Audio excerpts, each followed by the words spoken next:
Welcome to the Deep Leadership Podcast. Today, I'm joined by retired Lieutenant Colonel Oakland McCulloch. Oak is an author and nationally recognized keynote speaker. He has more than 40 years of leadership experience, 23 of them as a combat arms officer in the United States Army. He is the author of Your Leadership Legacy, Becoming the Leader You Were Meant to Be. And I'm excited to have him on the show to talk about the idea of leadership legacy. So, Oak, welcome to the show. Yeah, well, thanks for having me, John. I've been looking forward to this. Yeah, I'm looking forward to it as well. You have a lot of years leading people in the service and in the civilian side. And I really want to learn from your experience. And I love this idea of legacy. So I really want to get into that topic as well. But let's get started. Now, you've been a longtime leader. You've worked for a lot of leaders. In your opinion, what makes a good leader? Yeah, I get asked that all the time. And I think that there's a couple things that really determine whether or not you're going to be a good leader. Number one, and I think this is number one and has to be there, is integrity and character. You know, you can't lead other people if you don't have integrity, because in the end, leadership is about people and trust. And people aren't going to trust you if you're not honest, if you're not of good character. So I think you have to have those two things. I think you have to set the example. You know, you're going to hold people to a standard. Unless you're meeting that standard, why would they follow? Why would they struggle to meet that standard if you're not even doing it? So I think you got to have integrity, character. You got to set the example. And I think the third thing, which is probably just as important, is you got to take care of the people that you have the privilege to lead. And it is a privilege. And that I think is where a lot of, especially young leaders, fall down on. They think that they got to keep that leader-led relationship, and they think that means they can't get to know the people that they have the privilege to lead. And I tell them that's absolutely not true. You do have to keep that leader-led relationship, but that doesn't mean that you can't get to know the people. You should get to know the people that you're leading. That's how you know whether there's something wrong, or you find out their strengths and you can use their strengths. Instead of giving them something they're not strong at to do, you can give them one of the things that's right in their power swing. So I think that's where a lot of young leaders really fall down, is they don't think they have to get to know the people they're leading. That's interesting you say that, because being from the military as well, we were kind of taught to keep that separation. It was officer enlisted, keep that separation. You had to have that, that distance when you're commanding people. But I've found that, well, I was on a submarine, so it was kind of hard not to get to know people, because you're Absolutely. Locked in a metal tube for 3 months at a time. So I really, we stood these long watches together. I really got to know my people. And actually, I found that to be the most effective way I could lead them, is actually getting to know them. And I found that translated well when I came into the business world. And just like you said, when you know your people, you know where they're at, when they're struggling with something, or where they don't, when they're not performing up to speed, you can figure out why, because you know how they tick. And I think that's an element, like you said, of leadership we don't talk about enough, is getting to know the people under your command. Because I think leadership isn't one size fits all. And I think that if you can lead people the way they need to be led, I think you're going to be more effective. Well, and one of the things that I always tell people, it's really simple to do and still maintain that professional relationship, but it's really, really simple ways to get out there and get to know your people. Number one, I say, you can't lead from behind a desk. Nobody wants to follow somebody from behind a desk. Now, I got it. Leaders have to get behind a computer every once in a while, because there's forms we got to fill out. There's evaluations. But every chance you got to get out there where your people are and spend time with them. And and that's a good time to get to know people, ask questions, get to know them a little bit. But there's a couple easy ways to do it. Number one, I tell people all the time, go out and find one person every day in your organization, just one, and find out one new thing about that person, not about work, about their personal life. What's their spouse's name? What's their kids' names? What sports do their kids play? What hobbies do they have? And a good way to do that, I had a mentor, a boss who retired a 3-star general, so obviously way smarter than me. But he told me one day, he said, Oak, never, ever, ever turn down a chance to go get your own cup of coffee. He said, I don't care how high up in the organization you get. He said, two things happen if you're lucky when you do that. Number one, you show everybody that you're leading, that you're no better than they are. You got to go get your own cup of coffee just like they do. Nobody's bringing it to you. And number two, if you're lucky, you got 2 or 3 different ways to get to the coffee pot and back to your office. And along the way, you stop and talk to people. I love that. I love that. I often say that you're going to learn more in the break room than you will in the boardroom. And I think that's a very similar, sentiment. I love that idea of go a different way every time. Go get a cup of coffee. You're going to run into something. You're going to learn something. Well, and one of the concepts of that, and I'm a firm believer is that if you call somebody into your office and you ask them a question, you will get an entirely different answer than if you go out where they work and you ask them the same question. Yes. Because when they come to your office, it's kind of like reporting to the principal's office in high school. Yes. Been there, done that. And so you're not going to get the honest, true answer because they're not at ease. They're already nervous about having to come because they don't know what you're asking. They don't even know why they're coming, probably. So they're in their mind, they're thinking through all the things that they've done that they're about to get yelled at. So, but when you're out there where they work and you ask them a question, now they feel comfortable. You're in their element, not them in yours. Yeah, that's a very, very important point. I love that.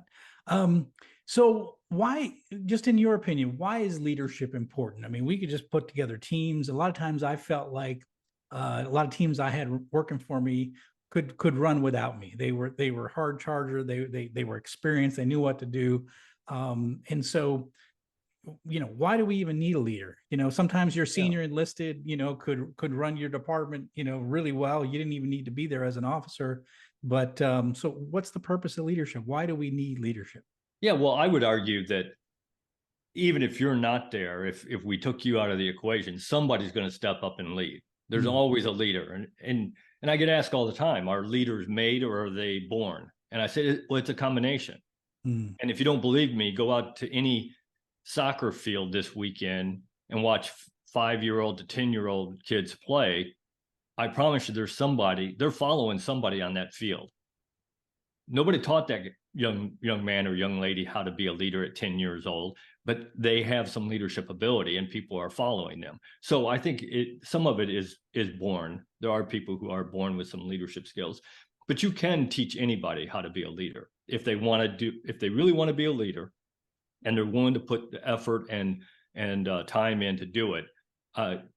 Not anybody, but most people you can teach how to be a leader. Now, can you teach them to be a superstar? Maybe not, but you can teach them how to be a good leader. So I think leadership, in my opinion, leadership defines that organization, or it should. The leader should have the vision and the plan of where you want it to go. And whether that's 6 months from now, a year from now, 10 years from now, however far out you want to go, but they're the ones who should be defining that, and they define the culture of the organization. Those two things are huge: the vision and the plan, which is one thing for me, and the culture really do define that organization, and so that's the leader's number one job on the job, besides taking care of their people and being a good leader, is once they're the leader, those are the things that I think leaders need to concentrate on. So I think the leader is, and us in the military, we understand that you got to train other people to step up in your absence, because certainly I'm just like you. I've had NCOs that could lead that organization as well as I could, maybe even better. So, but there's always got to be somebody in charge. And I ram that into these young lieutenants, that somebody is always in charge. If somebody above you is gone and something needs to be done, step up and be in charge. That's why we're paying you to be the leader. Yeah. I often said, I tell the story of showing up as an ensign in 01 on my first submarine, and just, being around, my guys were all more experienced and older than I was. And but I had a role, a specific role to Sure do. you did. And my role was to look out for those guys and make sure that they were taken care of, that they, that they, the watch bill was right, that they had their Yeah, quarters were okay. And so, in that, they were well represented with the engineer of the ship. And so, but yeah, so we even if you're young and inexperienced, your role, that doesn't mean you don't step into that leadership role. Your that's right. job is to do the job that only you can do as the leader. That's right. Well, and I'll tell you my first experience in the Army as a brand new second lieutenant. Um, I, I got picked to be the platoon leader. Three of us, three lieutenants showed up in the battalion at the same time. And two of them went to staff, and I got lucky. I got a platoon. And my platoon was already out at a range. They were practicing a dismounted live fire exercise that they were going to do that afternoon. And so I show up at lunchtime, and my company commander drops me off, just drives up, kicks me out of the Humvee, and says, "There's your platoon." I remember my platoon sergeant, and I'll never forget him, Sergeant First Class Penson, who eventually retired a master sergeant. But Sergeant First Class Penson, he was about 6'6", about 250-pound country boy from Mississippi. And he walks over and he puts his arm around my shoulder and said, "Come on, sir, let's go have MRE lunch." And we went over, sat down underneath the tree, and we're eating this MRE. And he says to me, and I'm 24 years old, and he says to me, "Sir, you're the leader, you're the boss, you're the lieutenant. We'll do things however you want to do it." He said, "But I've been in the Army 23 years. He'd been in the Army almost as long as I was alive. Yes. He said, "I've seen it done every way you can imagine." He said, "If you are going to mess up, I'm going to tell you. If you still want to do it that way, we'll do it that way, because this is your platoon." He said, "But I'm going to tell you." And there were a couple times when I thought I'd outgrown him, I guess, and I started to make a decision on my own. And I'd walk up to him, I say, "Hey, Sergeant Pinson, you know what we're going to do?" And I'd tell him, and he'd look at me and said, "You really want to do it that way, sir?" And I thought to myself, well, I thought I did, but maybe not. Yeah. Why would you not listen to people like that? Yeah. But there are leaders out there who think it's a weakness to ask opinions or Yeah. take suggestions from the people they have the privilege to lead. But if you don't do that, then you're only using your knowledge, your ability, and your skills. Yeah. Yeah. And you don't have all the answers. I don't care how long you've been the leader. I promise you don't have all the answers. There are people out there that are working for you who have all that experience and all that knowledge and all those abilities. And you need to tap into that. Powerful. Yeah, I agree. So let's talk a little bit about leadership legacy. So how would you describe leadership legacy? Yeah, I get asked that all the time, since obviously Your book kind of title. important to me, with the name of my book. And I tell people, look, leadership, to me, legacy for a leader has two parts. A very, very small part of it is your accomplishments. Now, that is part of it, because in the real world, results do matter. In fantasy land, where everybody gets a trophy and everybody wins, maybe not. But in the real world, results do matter. So a small portion of your legacy is what you did, what you accomplished. The larger portion of your legacy is the leaders that you produced, the next generation of leaders. And what really drove that to me, I always believed that throughout my years as a leader, but what really drove that home for me, when I was my last duty assignment on active duty, I ran an Army ROTC program. So I was responsible for producing the next generation of leaders for the Army and for the nation. And one day, a guy who worked for me, and I say he worked for me, he was probably a better leader than I was, Master Sergeant David Powell, we're sitting there talking about the importance of what we were doing. And he said to me, he says, "Sir, great leadership handed down from generation to generation is what develops great nations." And I thought, what a powerful quote. I wish I could take credit for that quote, but I can't. But you know what the most powerful part of that quote is? You can take that word nations and you can substitute anything you want for it. Family, church, company, sports team, hospital, food bank, university, doesn't matter. Because every organization needs good leadership.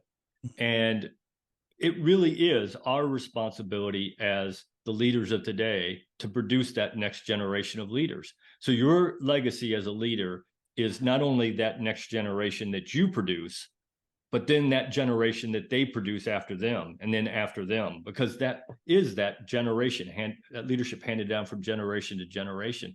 And if we don't do a good job, we are going to we're going to reap what we sowed. I promise you.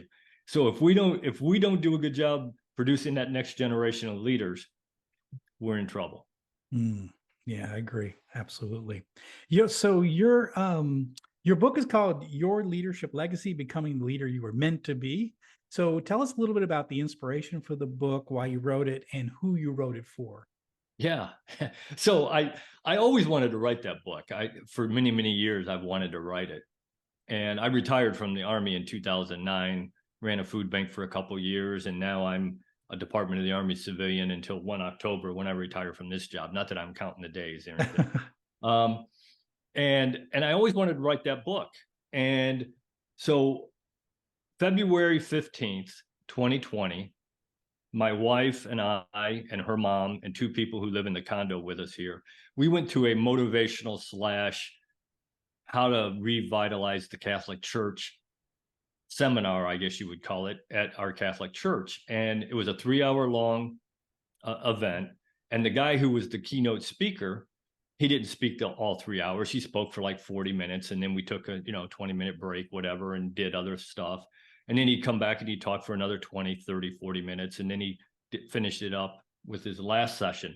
And every time, and he was doing what I wanted to do. He was out speaking to people about leadership and about, being successful. And so every time there was a break, I went up and I talked to him and I picked his brain, and he gave me some great advice and some great information. And after the last little talk, he got ready. He turned around, he was walking away, and he stopped and he turned around and he said, "Oak, have you written a book?" And I said, "Well, John, I'm thinking about it." Yeah. And he said, "Stop thinking about it and write it." Ah. And so I went home that night. I wrote out the table of contents. The next day, I started writing it on the 16th of February, 2020, and I published it on the 12th of February, 2021. Right. So I guess I just needed permission to do it, I guess.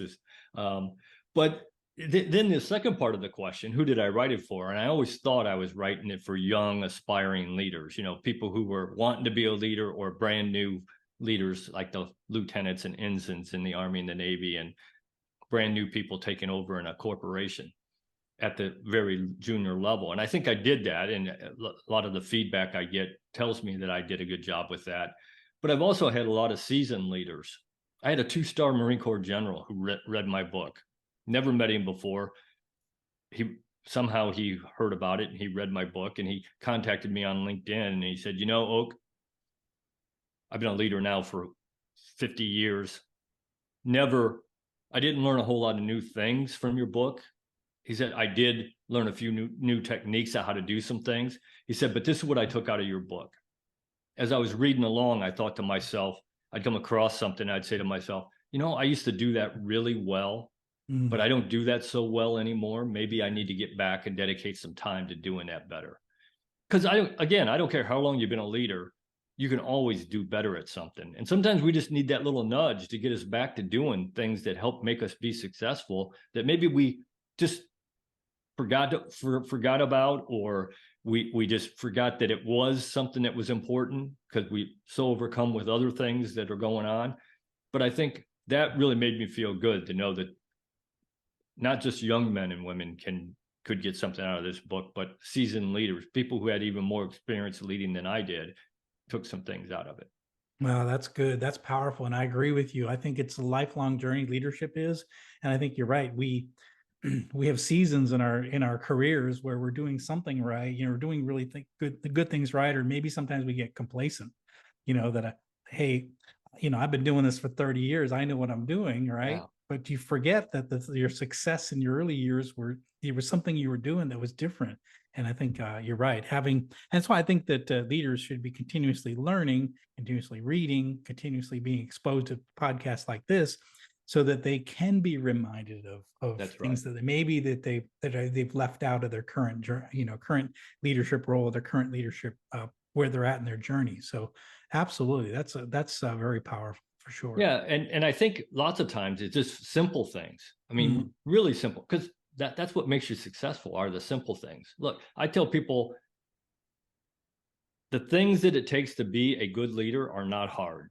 Mm. Doing them is hard. Yeah. Day in, day out, doing the things that you need to do, that's the hard part. But knowing what to do is not that hard. I mean, there's leadership hasn't changed in 2000 years, and it's not going to change. People come up with new buzzwords all the time. I'm sorry.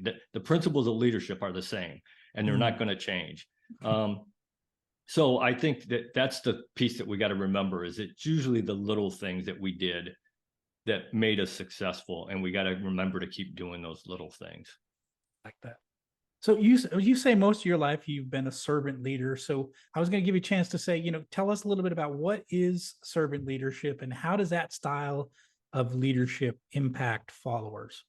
Yeah, so I think to me, it's all about taking care of the people that you have the privilege to lead. And again, as we commission all these lieutenants out of our program, I go to every one of them the day they get commissioned at their ceremony. And I say, look, celebrate today. Today is all about you, and it's a great day. You get to do something that very few people in America get to do. You get to become an officer in the United States Army or the Navy or the Air Force, or the Marines, whatever branch you want to pick. And I say, so celebrate today, but just remember this. Now that we've pinned those bars on your shoulder, after today, when you wake up, it will never be about you ever again. Mhm. It's about the people you serve, you're leading. It's about the mission. It's about the organization you serve for. It's about the Army. It's about the nation. And then if we have time, we might talk about you, maybe. Because it's not about you ever again as a leader, or at least it shouldn't be. And one of the things that I talk about in the book, and I talk about in my presentation, and I talk about anytime that somebody wants to talk to me about leadership, I always say, look, it's not about you, and it's all about you. It's not about the privileges you get or the title you get, or that you get more pay and get to live in a nicer house and drive a nicer car. Now, let's face it, leaders generally get those things, and that's okay, as long as that's not the only reason you wanted to be the leader. If that's the only reason you want to be the leader for any of those things, go do something else, please. It's all about you and how you treat your organization and the people in your organization. And so to me, it's all about servant leadership is all about taking care of the people and the organization that you have a privilege to lead. So it's kind of interesting because I think that I've mostly been a servant leader most of my career, but I've been thinking about this a lot lately. And one of the things I was going to ask you about is how leaders get things done. So there's two elements. It's the people and the mission, and I think that yeah, I'll just open that question out to you. So as a servant leader, how are you getting the mission done? Yeah, so a lot of people think when I say servant leader that means you let people do whatever they want, and that's far from true. As a servant leader, you're still going to have to make people do things they don't want to do. And lots of times when you're doing it, and you're really taking care of them, they just don't know it at that point. Hmm. And I'll give you an example. When I was a lieutenant or captain or major or whatever, if we were out training, I'd say, okay, here's the standard, and we're going to meet this standard today. If we meet it at 3:00, we're going home at 3:00. If we don't meet it till 10:00 tonight, we're here till 10:00 tonight, but we're meeting the standard. And a couple of times when I kept people late, they kind of griped and complained, but I guarantee you during the first Gulf War or during our deployments to Bosnia or Kosovo, when they had to meet that standard, they were happy that I had made them meet that standard. So doesn't mean being a servant leader doesn't mean you let people do whatever they want. But I think the way you get things done as a leader, number one, is you develop that relationship with the people, the trust. Because again, it all comes down to trust. Nobody's going to follow you willingly if they don't trust you. They may do what you tell them to do because they have to in some situations. But even then, they're not going to give you 100% probably. Whereas if they trust you, they're going to give you everything they got. So I think that's number one. There's got to have the trust. You have to train people to the standard that you want them to meet. I see so many leaders today that gripe and complain that people aren't meeting the standard they want them to meet, and yet they haven't trained them to that standard. How That's can you true. hold somebody to a standard you haven't trained them to? Yeah. I mean, that's insanity. But there are people out there who think that, assume that they know what the standard is, and that's not the case. You have to explain what the standard is and then train them to it and hold it to it. And then the last piece of it, I think, again, where I think especially young leaders, but I've worked for very seasoned leaders who didn't understand this either, is that you can't micromanage people. Mm. You know, I had a boss who retired, a 4-star general, and he said to me, he said, Oak, leadership is on a scale. He said, and on this end of the scale, you have that micromanaging, authoritarian, do it exactly as I tell you to do it guy that nobody wants to work for, that we've all worked for, but nobody wants to work for that guy or gal. And on this end of the scale, you have chaos and Attila the Hun. And he said, you want to be as close to chaos as you feel comfortable. He said 2 things why you want to do that. Number one, because that's where creativity happens. Yes. That's where you're using somebody else's abilities, somebody else's skills, somebody else's knowledge, not yours, theirs. And number 2, he said the way to get there is first you train them to the standard so you know that they can do what you're asking them to do. You give them the resources to do it, time, people, equipment, money, whatever it is. And then you give them the authority to make it happen. Because good leaders don't delegate things. They give people the authority to make things happen. Mm. So you give them that authority to make that happen, and then you get out of their way and let them do it.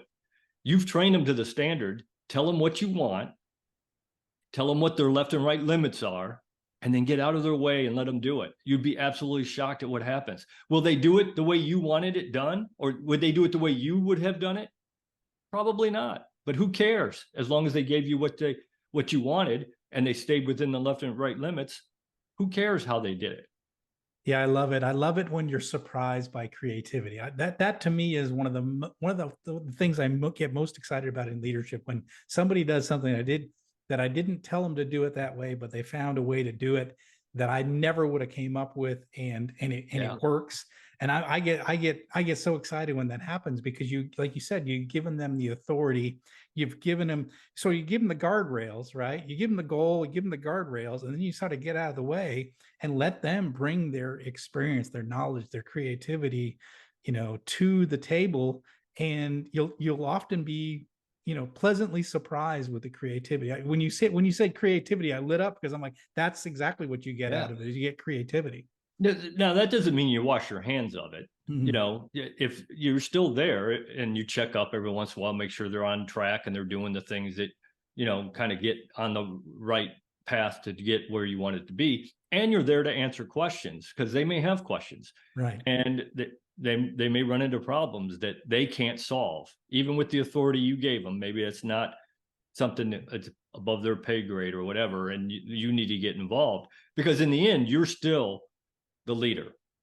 You can give away all the authority you want. You can delegate all the authority you want. You cannot ever delegate the responsibility. That is yours, period. Your name is the one that's on the bottom line there, the blame line. So you got to still maintain responsibility for it, but you can give them the ability to do it on their own. And here's the problem if you don't do that. If you become that micromanager, and here's the evil of micromanaging, and we've all been micromanaged, and it's absolutely horrible to be micromanaged. But here's the evil. When you micromanage somebody, you cheat them out of that experience. The evil part of it is, not only do you cheat them out of that experience, but now you cheat anybody who ever works for them out of that experience, because they don't have that experience to pass on to the next generation. So you may be affecting your organization for the next 10, 15, 20 years when you micromanage people. Absolutely. And it's not a good feeling when you're micromanaged, you feel like your boss doesn't trust you. That's right. They've got to look that they're constantly. I had a boss, I nicknamed him TQ. That's what his nickname was, TQ, which was 20 questions. Because every time he showed up, it was 20 questions about everything about, we were doing. And the feeling you get when you're micromanaged is that boss doesn't trust me. That's right. And that's not a good feeling. It isn't. And again, it all comes down to trust. Leadership comes down to trust. And the people that you have the privilege to lead have to know that you trust them. Because trust is a 360-degree thing. It's not just you trusting the people that you're leading and the people you're leading trusting you. It's also them trusting each other. So, Vince Lombardi had the perfect quote. He said, a team is not a group of people who play together. A team is a group of people who trust each other. And that is absolutely true. And I don't care what profession you want to talk about, it's still the truth. So I think trust, you got to work at that trust, because once the trust is gone, it's hard to get back. Absolutely. Well, this has been fantastic, Oak. I really appreciate all this insight. What final message would you like to leave with our audience today? Yeah, and I think it's one of the things we talked about a little bit before we got on the air. For me, one of the things that I try to instill in every leader I talk to is the responsibility to do something positive. Because as a leader, you are going to make a difference in people's lives every day, period. It's going to happen. So why not make a conscious decision to make a positive impact on somebody's life? Just one person every day. In the Catholic Church, we call this thing, we talk about the holy moment. Go out every day and find one person and make a positive impact. I love that. Imagine how much better our communities and our nation would be if everybody in this nation would go find one person every day and do something positive for them. Yeah, absolutely. That's something that we can do and you can do as a leader. And I think we talked about part of your legacy is, are you leaving a positive legacy with your team and the teams that follow, or are you leaving problems in your wake? And unfortunately, a lot of bosses leave a lot of problems in their wake, and it takes leaders to fix those problems once they leave. I absolutely agree. And here's a good indicator on whether or not you're doing a good job is, first of all, you got to be a mentor to people. And I think that one of the things that is a good indicator is, do people leaders that you produced in the past, do they stay in contact with you? Do they let you know when they get promoted, when they're moving to their next job, when they have their children, what their children are doing, all those kinds of things? And if people are staying in contact with you, then you're probably doing a pretty good job. If you don't hear from anybody ever, you probably need to look at what you're doing. Yes, absolutely. Absolutely. Well, this has been great. The book is called Your Leadership Legacy, Becoming the Leader You Were Meant to Be. Fantastic book, really important concept. And I'm glad we were able to talk about it. Oak, how can people find out more about you and this book? So you can go to my website, and on my website, it has a link to the book, which is on Amazon.